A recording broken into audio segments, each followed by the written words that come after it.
Hora da gente falar de esportes, é o bate-papo com o eclético Antônio Carmo. Bem-vindo, Carmo, bom dia para você. Bom dia para você, Cláudio Nicolini, um bom dia muito especial a todos que nos acompanham, aqui nos ouvem, nos veem no bate-papo esportivo da Band Vale. Muito bom, em 102,9 FM para maior audiência do rádio regional em youtube.com/rádio Band Vale FM, também no Facebook da Rádio Band Vale FM, diversas plataformas, e para quem nos perde ao vivo pode depois acompanhar logo após o regional, tanto no YouTube quanto nos agregadores de podcast. É só procurar lá no seu Deezer, Spotify, Bate-Papo Esportivo, vai encontrar a gente lá falando de esportes. Vamos começar falando das vitórias de ontem na Copa do Brasil, meu querido Antônio Carmo. Os favoritos passaram, Santos e Atlético Mineiro estão nas quartas de final do torneio nacional.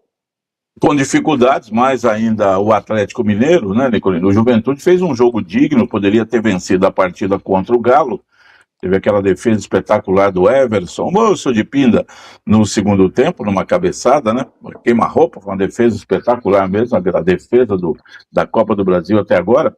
E o gol do Atlético, um gol de pelada, né? Um gol de brincadeira, de fim de treino. Casado um solteiro. Chute 40. O árbitro pegou o apito para pôr na boca assim, Nicolino, na imagem mostra. Vou apitar o fim dessa tranqueira, vou levar para os pênaltis esse negócio aqui. Aí o Atlético dá um chutão lá para frente, dois zagueiros do Juventude, um fala é sua, não é minha não é sua, um bate no outro e sobra para o Minda estufar a rede do goleiro ex-goleiro do São Paulo lá que está no Juventude lá. E aí o Atlético Mineiro ganha o jogo, na última bola do jogo por 1-0, o Juventudinos, não sei como é que fala, não é Juventinos que é do Juventus, Juventude não sei como é que é. Eles reclamam lá que o árbitro devia ter terminado o jogo, né? Bola no alto, Nicolino, pronto, acaba o jogo, professor. Mas não, deixou a bola chegar lá e o Juventude pagou caro por isso. Se passasse o Juventude, seria justo, Nicolino. Passou o Atlético, também foi. Então, o Juventude pagou por um erro caríssimo aí no final do jogo. Toda a atenção é necessária e aí errou feio a dupla de zaga e aconteceu, portanto, o gol do Atlético Mineiro. Mas para o Juventude que está na briga pelo acesso da Série B para a Série A, Nicolino, fica mais tranquilo. Mas, se bem que é perda de dinheiro, não pode dizer que fica mais tranquilo, né? Se passasse, muito. Era mais dinheiro, mais projeção, muito Talvez dinheiro, né? Talvez o Juventude pague quase uma folha.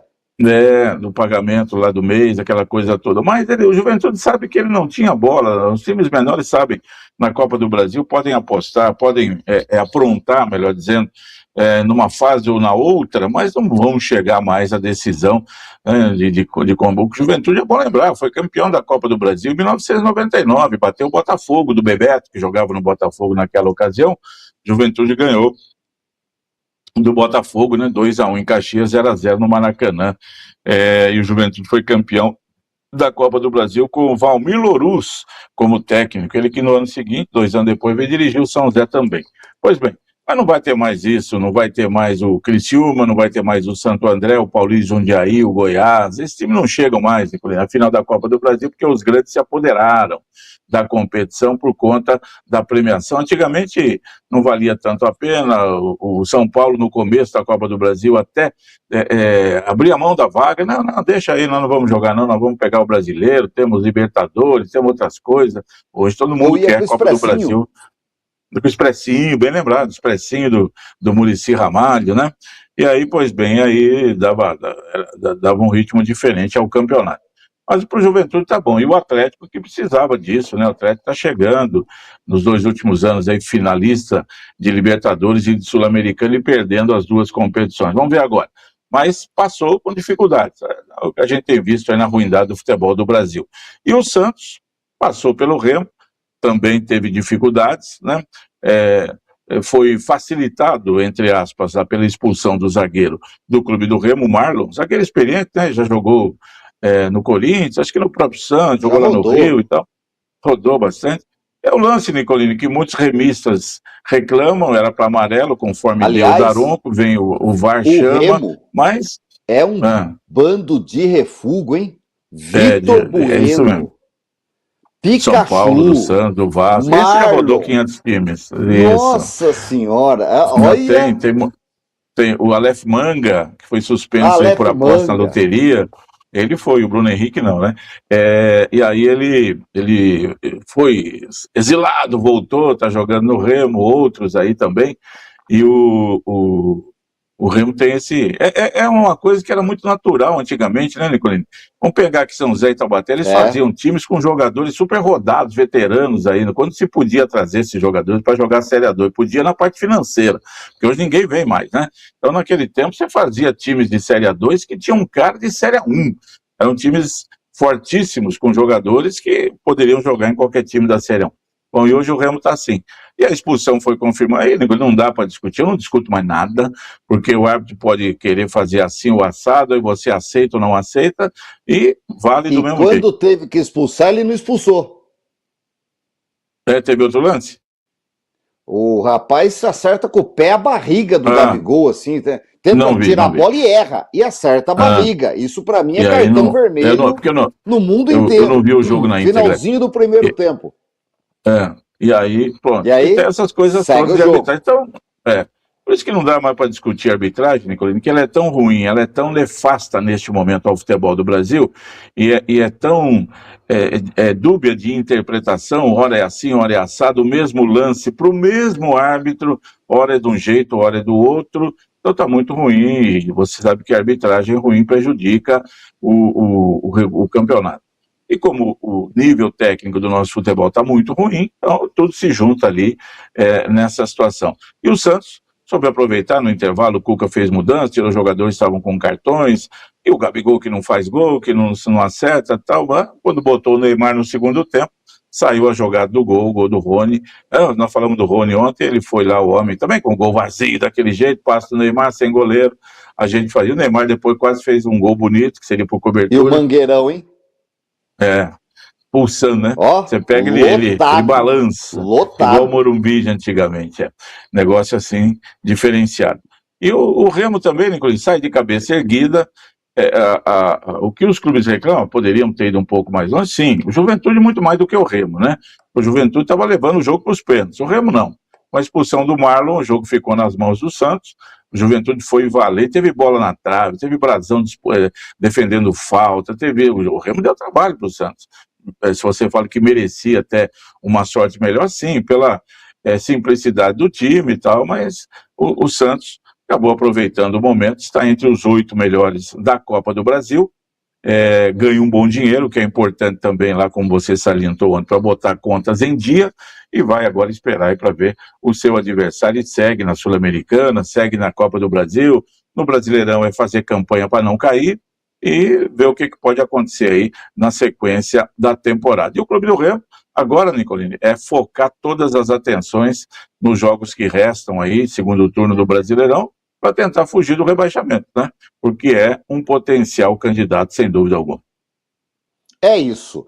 2 detalhes. Primeiro, ontem mais de 40 mil ingressos foram vendidos no Mangueirão, cerca de 45 mil torcedores estavam lá. Mangueirão que hoje tem capacidade para pouco mais de 50 mil. Estava cheia a casa, a gente viu nas imagens, estava lotadão o estádio, bonito de ver. Outra coisa, torcedor do Juventude é o juventudista mesmo, mas lá no Sul a galera chama de jaconeiros, porque são os torcedores do time do estádio Alfredo Jacone, né, que é o nome do estádio do Juventude. Então são os jaconeiros, meu querido Antônio Carmo. É isso, né? Muito bom. Muito bom. Dito isso, vamos falar dos jogos de hoje, meu querido. Aliás, Santos e Atlético Mineiro agora deitam em berço esplêndido, abrem a sua gelada para assistir Cruzeiro e Chapecoense. Será que a Chape vai engrossar para o Cruzeiro? Grêmio e Mirassol. Esse jogo é bom, hein? Lá no Sul, Grêmio numa draga desgraçada. Foi 1-1 aqui em São Paulo. Fortaleza e Palmeiras cumprem tabela lá no Castelão. E o Fluminense e Vasco. Esse também é de arrancar toco, viu, Antônio Carlos? 9h30 da noite, esse Fluminense e Vasco promete no Maracanã, viu? Começando aí por Fortaleza e Palmeiras, não vai ser nem no Castelão, Nicolino. O jogo foi vendido pelo Fortaleza, vai ser na Arena Pantanal, lá em Cuiabá. Tá? O jogo foi para lá, o Fortaleza já tinha anunciado isso daí há algum tempo, porque tem que ser avisado antes. Porque está sem dinheiro desde que caiu ano passado. Eu não sei se foi ano passado ou ano retrasado, se o Fortaleza caiu da Série A para a Série B, anda sem dinheiro, né? e precisa colocar a casa em dia, olhar as contas, e já havia feito esse acerto aí, o que é muito comum, infelizmente, também na Copa do Brasil, mas tem no Brasileirão também, o que os times levam de jogo para o Mané Garrincha e tal. E como o Fortaleza vai jogar lá contra o Cuiabá, né, nesse fim de semana, pelo Brasileiro da Série B, já juntou a fome com a vontade de comer e fez essa venda aí para o Palmeiras, do jogo, para o Palmeiras, não, para a CBF, e vai receber o Palmeiras lá. O Palmeiras realmente com a classificação muito bem encaminhada, se não se queijo, classificar hoje contra o Fortaleza, goiabada, cafezinho, refrigerante, água tá com tudo gás, o que pronto. você quiser, viu? Fez a parte dele, 3-0 em casa, e hoje tem uma vantagem gigantesca. 2 anos, acho que foi 2023, o Palmeiras também ganhou do Fortaleza 3-0 em casa na Copa do Brasil e perdeu 1-0 o jogo da volta lá naquela ocasião. Vamos ver como é que vai o Abel Ferreira montar o time, obviamente vai poupar alguns jogadores, vai fazer algumas mudanças, isso vai ficar, a gente só vai ficar sabendo perto do jogo. Mas o Palmeiras não pode nem pensar, né, e não se classificar, nem deixar o jogo ir para os pênaltis. Tem que resolver logo a questão e garantir essa classificação aí, sem muitos sustos, para poder também se poupar pensando em Brasileiro e Libertadores, que volta na semana que vem. Do Cruzeiro e Chapecoense, né, Nicolinha? Você falou da Santos e Atlético agora deitam em berço esplêndido e esperam ver aí os resultados. A torcida do Atlético Mineiro, se pudesse, comprava todos os ingressos da Chapecoense e ia lá para o Mineirão, para torcer pela Chapecoense contra o Cruzeiro, né, o Galo Mineiro. Mas não pode, então vai secar só de longe o Cruzeiro, que é muito favorito contra o Chapecoense, 0-0 o jogo de ida, mas o Cruzeiro tem muito mais time, se não se classificar contra o Chapecoense, vai ser uma zebra e uma perda de classificação para a crise no Cruzeiro. O Grêmio nunca tinha sequer empatado com o Mirassol, né? Acho que eram 4 jogos, 4 derrotas, pelo menos empatou semana passada e hoje joga tudo em casa, mas não é favorito não. O Grêmio vai ter que jogar bola hoje para passar pelo Mirassol, que, olha, se acertou aí, a parada da Copa do Mundo fez bem para o Mirassol, Rafael Guanais deu uma arrumada no time, dispensou jogadores, trouxe outros, e o Mirassol de lanterna do campeonato já não é mais, já está, né, saiu da zona de rebaixamento, está na Libertadores e está na Copa do Brasil. O Grêmio que se cuide, Mirassol tem bola. O que é time com planejamento, né, cara? No Mirassol, assim, teve a baixa dele esse ano, manteve o técnico Guanais, não é culpa dele. E teve jogo que a gente falou aqui, o Guanais enterrou o time, o Guanais já está com prazo de validade vencido, tem que ir embora. Não, valorizou o técnico Rafael Guanais, que não é um técnico caro, é um técnico pro Mirassol, tá bom, deve ganhar uns 80 mil cruzeiros por mês lá pro Mirassol, tá bom, né? Não vai levar o Abel, nem o Cuca, nem o Dorival, né? Então, pro Mirassol tá bom. E reformulou. O que você precisa? Não, sai esses 4, 5 aqui. Precisamos trazer um fulano, um ciclano, vamos atrás. Não dá para trazer o medalhão dos grandes. Vamos olhar o mercado, quem que tá por aí. O Mirassol tem trazido uns jogadores assim, aquele cara que tava no Cuiabá, aquele cara que tava no Paysandu, aquele cara que tava não sei aonde. E aí, num esquema bem montado de jogo, o resultado aparece. É para se olhar com carinho esse Mirassol, hein, Antônio Carlos? Precisa ver a sequência, né? Tudo tem um prazo de validade e o Mirassol fez bem esse trabalho. O ano começou ruim, perdeu alguns jogadores, né? O Danielzinho foi para São Paulo, teve outro aí, não sei onde. Sim. E foi mal no Paulista, sequer se classificou, né? Time que vinha fora, não perdia jogo caiu em casa, não sei quanto tempo, perdeu para todo mundo, não caiu, se manteve. E na Libertadores, né? Fez a parte dele, se classificou e se classificou bem no grupo. Agora vai jogar a partir de semana dinheiro em caixa, é verdade. Vai jogar semana que vem, começa também o mata-mata da Libertadores, onde ele entra como franco atirador, jogando a responsabilidade para os adversários, né? E vê o que acontece. E no Brasileirão, qual era o objetivo? Repetir o bom trabalho do ano passado, quando foi 4º, 5º lugar, e foi a grande surpresa, a grande novidade do futebol brasileiro. É difícil se manter, né? Um time pequeno, de pouca visibilidade, poucos investimentos, tem que ter esse trabalho que você falou.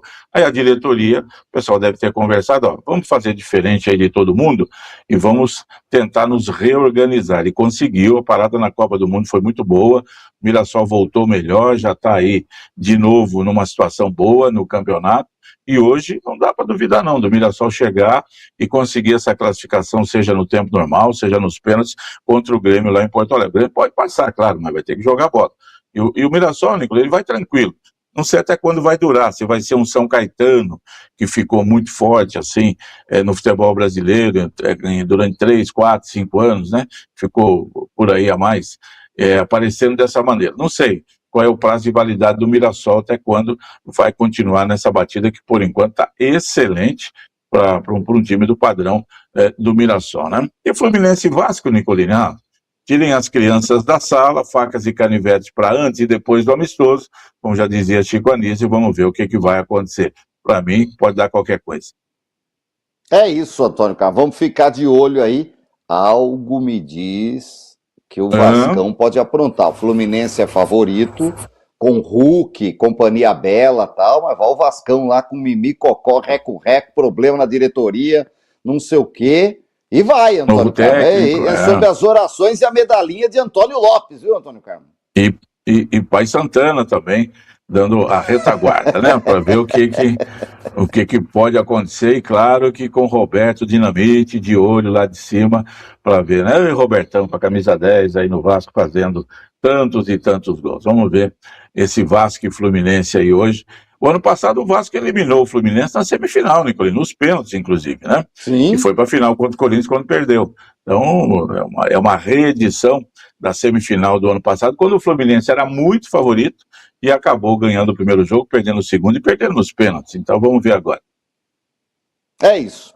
Meu querido Antônio Carmo, esses os principais destaques do futebol. Eu queria falar do tênis, definido o adversário do João Fonseca, o Tsitsipas, o grego, que já foi terceiro do mundo, Antônio Carmo, que já ganhou o Grande Slam, né? Verdade. O Tsitsipas já deu uma assombrada, já teve melhor, despencou, e agora está ali na faixa de 50, 60 do mundo. O João está entre os 30, meu querido Antônio Carmo, mas é jogo difícil para o João aí estreando nesse Masters 1000, hein? Lá em Montreal hoje, está programado o jogo para meio-dia, Nicolas, mas essa é a tabela original, depois eles vão adaptando, arrumando ali os horários, né? Vamos ver o que faz o João Fonseca aí, aquele que eu pelo menos vi isso aí por enquanto, mais mídia do que bola. Vamos ver se ele consegue se firmar. Precisa ganhar um torneio de esporte. Ele começou, ganhou um torneio aqui, outro ali, fez boa campanha, ganhou de novo a Djokovic, ok, mas agora precisa pegar o ritmo aí, pegar um rumo de bons resultados. Muito bom, Antônio Carmo. Olha, um destaque internacional. O Arsenal vai pagar mais de 500 milhões de reais pelo Bruno Guimarães. Aquele que perdeu pênalti contra a Noruega, mas aquele que fez boas partidas na Copa do Mundo jogando na meia cancha brasileira.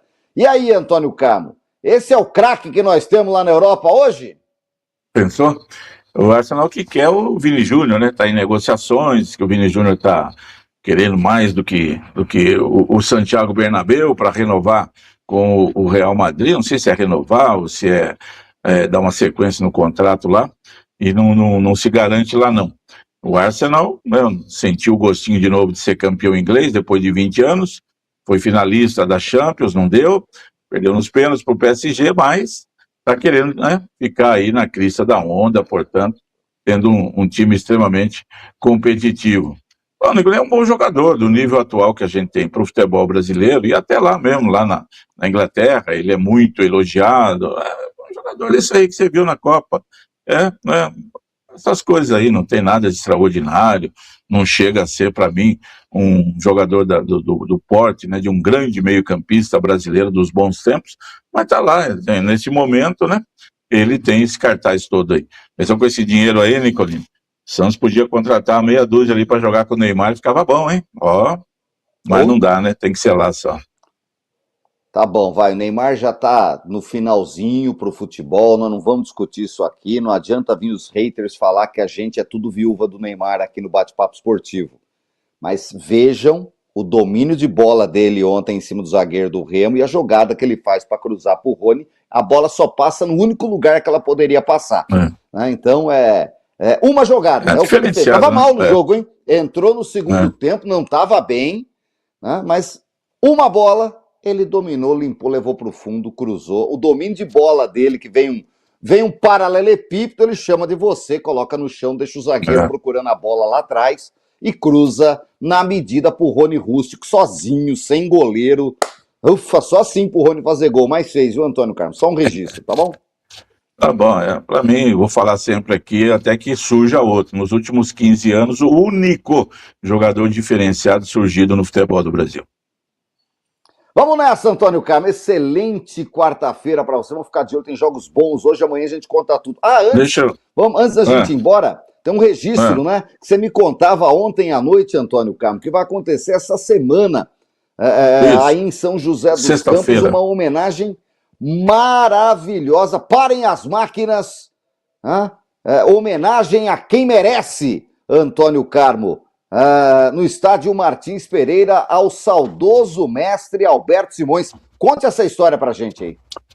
Tem as cabines lá, né? Antigamente a cabine da Rádio Clube Bandeirantes, Alberto Simões batizou de cabine deputado Benedito Matarazzo, que foi um político muito forte, muito grande da região e comentarista da Rádio Clube Bandeirantes durante muito tempo. Foi narrador. Depois, foi narrador no começo da carreira, nos anos 60, e aí... Acho que nos anos 50 até, né? Acho que ele teve até acompanhando a Copa do Mundo de 50, o pessoal da Rádio Clube teve por lá, tal, naquele período lá atrás, né? E aí, depois ele tornou-se comentarista, e trabalhou com Alberto Simões também, com os antigos locutores da Rádio Clube. Pois bem, e desde que houve a mudança no estádio Martins Pereira, né, com toda aquela modernização, tivemos novas cabines de imprensa. O Nicolini está travado aí, precisa isso, vamos voltar com ele. E com as novas cabines de imprensa, desde que o estádio foi reformado em 2014. E agora a diretoria do São José da SAF, do São José, resolveu então colocar lá nas cabines de imprensa, na tribuna de imprensa, uma homenagem, claro, não podia ser diferente, não teria outro nome. A tribuna de imprensa, as cabines de imprensa, elas se chamarão a partir de agora, então, Alberto Simões. Tribuna de imprensa, cabines de imprensa, Alberto Simões. A gente brinca nas nossas transmissões hoje da Rádio Parada dos Esportes, né, Nicolini, que nós estamos na cabine Alberto Simões. Já prestávamos esta homenagem, mas agora todas as cabines, aquele espaço todo lá da tribuna de imprensa do Martins Pereira, terá esse nome. Será sexta-feira pela manhã, haverá lá um descerramento da placa, né, que vai estar lá, já determinando oficialmente, então, a partir de agora, que as cabines do Martins Pereira levam o nome do mestre que nos deixou há 10 anos e que faz muita falta para todos nós, Alberto Simões. E que está gravado em nossos corações e dos esportistas de São José dos Campos. Alberto Simões, que é nome de parque na Zona Norte, um parque maravilhoso, imenso, extraordinário, na Zona Norte, que chama Parque Alberto Simões, outra belíssima homenagem, e agora esportiva, né? Naquela que é a principal praça de esportes da cidade, o Estádio Martins Pereira, hoje terceirizado à SAF do futebol do São José, teve essa reforma realizada para a Copa, na década passada, há pouco mais de 10 anos, meu querido Antônio Carmo, e agora as tribunas que passaram por uma nova remodelação, fizeram cabines muito grandes, o projeto não era lá tão prático, deram agora um tapa melhor nele e colocaram numa justa homenagem como tribunas, professor Alberto Simões. Olha, merecida homenagem, nosso abraço à família do Alberto, que está sempre nos acompanhando também, está aí em São José, meu querido Antônio Carmo, e todas as homenagens são pequenas, pelo tamanho, pela grandeza do que construiu Alberto Simões no esporte, não só de São José, mas de toda a região. Reverência sempre, sexta-feira vamos estar lá, tá bom? E diria Alberto, deixa comigo, abraçando a maior galera esportiva do Vale. Estaremos juntos. Um abraço, Cláudio Nicolini, para você, para os amigos todos que nos honram com a audiência aqui no Bate-Papo Esportivo. Uma ótima quarta-feira, gente. Até mais.